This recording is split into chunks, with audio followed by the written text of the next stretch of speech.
تو پھر وہ ہر طرح کی وفاداری ظاہر کرتے ہوئے نبی صلی اللہ علیہ وسلم کے پاس آئیں گے. اللہ تعالیٰ پوچھتے ہیں افی قلوبہم مرض، کیا ان کے دلوں میں بیماری ہے، یعنی منافقت کی، کفر کی، ام ارتابو، یا وہ شک میں پڑے ہوئے ہیں، یعنی نبوت محمدی صلی اللہ علیہ وسلم کے بارے میں، ام یخافون، یا وہ ڈرتے ہیں، ان یحیف اللہ علیہم، کہ ظلم کرے گا اللہ ان پر، ورسولہ، اور اس کا رسول، بل اولئک ھم الظالمون، بلکہ یہی لوگ دراصل خود ظالم ہیں. اس سے کیا پتہ چلتا ہے کہ اللہ تعالیٰ ان کی اس حالت پر تبصرہ کرتے ہوئے کہ وہ نبی صلی اللہ علیہ وسلم کے فیصلوں سے، آپ کی عدالت سے جو منہ موڑتے ہیں، تو اس کی وجہ کیا ہو سکتی ہے.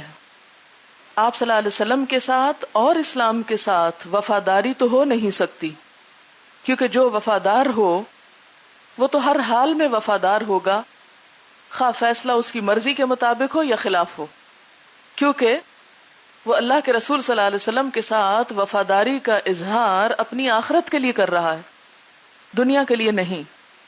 اور جب وفاداری نہیں تو پھر کچھ اور ہی وجوہات ہو سکتی ہیں.